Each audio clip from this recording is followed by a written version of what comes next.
Hi there, Turgeon here, bringing you physics from afar on this snowy Friday. AP Classroom, Unit 3 progress check, conical pendulum. It's interesting, it's funny, because this is the first time I've seen a conical pendulum that I recall, and we had just been talking about this, so it seemed really appropriate. Let's get some practice. Now, going into this, you're going to watch me solve this, but you have to be committed. What I mean is you have to flip that mental switch where you've decided, I'm going to understand and learn this. I mean, isn't that a given? Not necessarily. A lot of times we just passively watch videos. So how do you commit to learn? You say, I am going to understand what's going on, and I'm going to write out the notes in his words and in my own words, and in those alternate colors and those extra things you write in the margins are going to help you to make that knowledge concrete and to crystallize the knowledge. When I first looked at this problem, I started to try, like most people, to solve it in my head, essentially to come up with the answer by thinking. But the problem is I could find myself going in circles, no pun intended. You want to think on paper. You want to get your ideas down, look at them, do the next step, especially because there's so much algebra in this solution. We've got an apparatus that's spinning an object in a cone. It's in the air. They don't say that. They should say that. Somebody asked about that in class. That was a great question. They say specifically not to draw the components, but I'm going to draw them so that we can talk about it. And then I'm going to erase them to comply with the College Board. Tension, pulling, force weight downward. If you think there's extra forces, you have to ask yourself, what is the object that's doing that? You can't find one. There's only on that mass, there's only two objects that are acting on it. The string and the earth. They say to write it in terms of m, theta, and other things. It turns out not all of these things will actually end up in the final answer, but you're just restricted to using those variables. So whenever the College Board says that, it doesn't mean you're necessarily going to have all the variables. It just means you need to restrict yourself to those. So I wrote down F net equals ma because I was kind of wanting to focus on acceleration, but you could have put v squared over r here if you thought of this as a centripetal force situation, which is good. This diagram is telling me that since the center of the circle is over here, what's pulling it toward the center is not the entire tension, only this piece of the tension, which is ftx. Ft sine theta, because this piece, if we look at a triangle here, is opposite this angle theta, measured with respect to the vertical, which is logical. And then that's Newton's second law equals ma. The College Board thinks of both of these as Newton's second law. They think of this as Newton's second law because you could say this minus this is a net force of 0. But I wrote it like this, and it's fine. Ft cosine theta equals mg. Why? Because this piece equals this piece. If I'm going kind of fast, you can pause it, go back, listen to what I just said. So now I'm just doing algebra. No big deal. I know people get a little freaked out here. It's hard. I would find it hard to watch somebody else doing this. But if I watch a YouTube video and somebody's running through a bunch of math, I get lost. I got to just do the math myself. Okay. So look, all I did was solve for ft so I could plug into here. You get a equals g sine theta over cosine theta. I put a little sub c there for centripetal. Okay, great. But that is necessary in order to do this part. And here's one of my biggest takeaways. This is where the think on paper comes in, okay? This is something you can't get from a book or a random YouTuber that's teaching you random concepts, okay? You need to, when you're solving these experimental design problems, you have to know what you're trying to find, and you have to get kind of solve the expression, solve the phenomenon on paper first before you can begin to decide what to go measure. If you have the apparatus in front of you and if you really understand the apparatus, then yes, you can be like, I could measure this, I could measure this. That's good because oftentimes those are going to appear, but you also need to write out the expression. Because of this expression, I knew I needed to measure the radius. Because of this expression, I knew I needed to measure the length. I needed to measure the radius because part of v squared over r.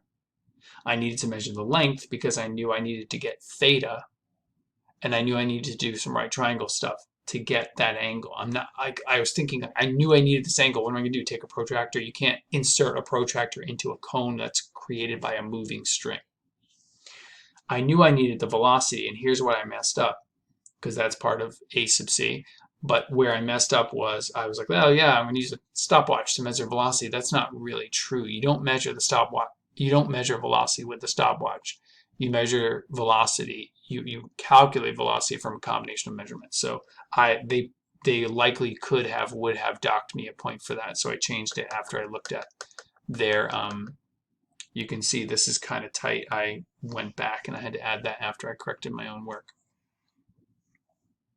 Oh yeah, and you don't have to use all those lines. They're just giving you plenty of space, knowing that you don't need all that. Okay, so then I wrote out the phenomenon so that I could have a good procedure, because I don't really know my procedure until I know exactly what I want. So I decided to get the angle, I needed to break this triangle down so I could rewrite tangent theta as opposite over adjacent, opposite being r, adjacent being h for this angle theta.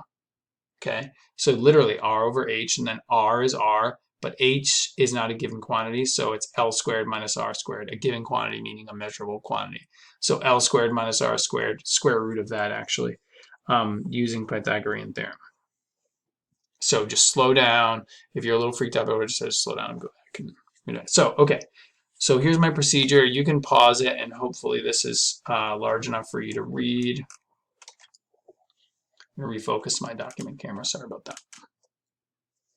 I'm going to whip through this, but basically you create a circle that you can measure. You're going to take that meter stick and hold it up to the circle.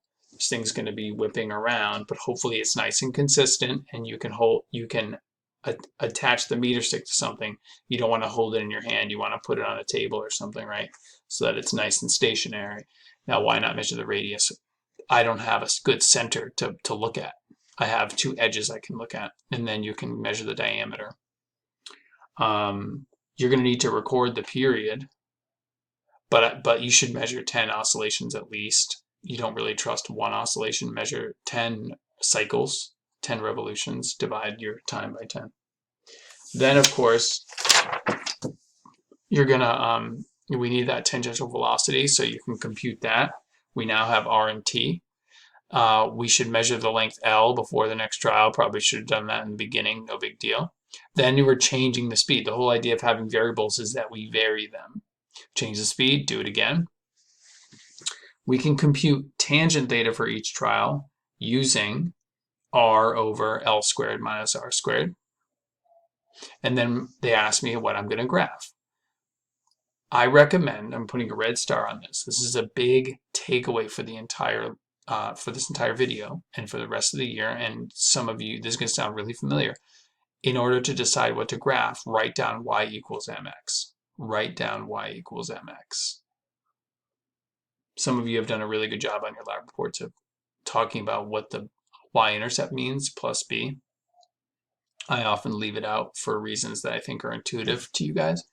But it's clear to me that on the y-axis I should put v squared over r. And on the x-axis I should put tangent theta, because they say my goal is to get g.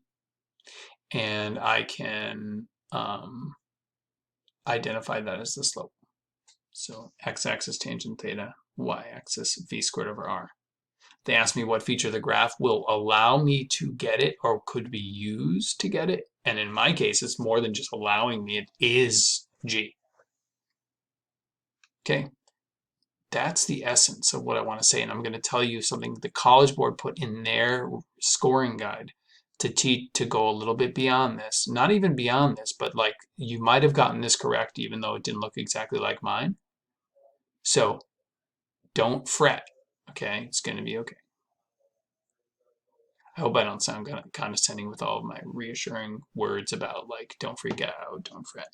But this can be overwhelming. So the College Board, in their sample response, did not put what I put. They put, let's do r over t squared on the x-axis and tangent theta on the y-axis. This happens. Sometimes I'll walk around the room before a lab and I say, what are we going to graph on which axis? And people are doing it in different ways, which is good. I like that.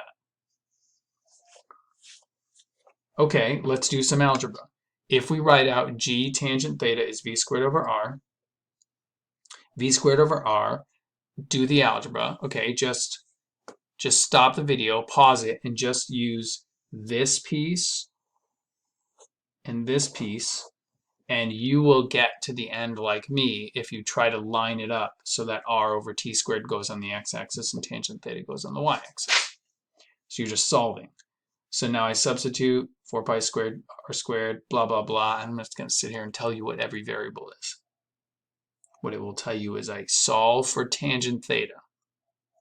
I also isolated r over t squared as the x value. Y equals mx. Y equals mx. The m is this whole chunk of stuff, kind of like the centripetal force lab, where our m was really m divided by r, I think it ended up being. Can that be used to get g? Yes, it can, because you know the slope from the graph. 4 is known, pi squared is known, and you have one unknown, which is g, that you can solve for. Why did they do that? I think it's because they're putting emphasis on independent variable, dependent variable. These two are independent. These are controlled and measured by us, whereas the angle just happens as a result of that. It's dependent on those other two quantities. So the big takeaways are, when you watch any video, commit to learn. You commit with your mindset, and you commit by taking those extra notes. That's how I learned a lot of physics, honestly. And also, all this stuff, I'm not going to say I can't do it in my head. I would just be grossly inefficient if I just sat there and looked and looked and thought and thought and thought and then just wrote my answer down. Just do the algebra, write it out, and the equation that you come up with becomes the guide for what you should measure and what you should graph. This has been Physics from Afar.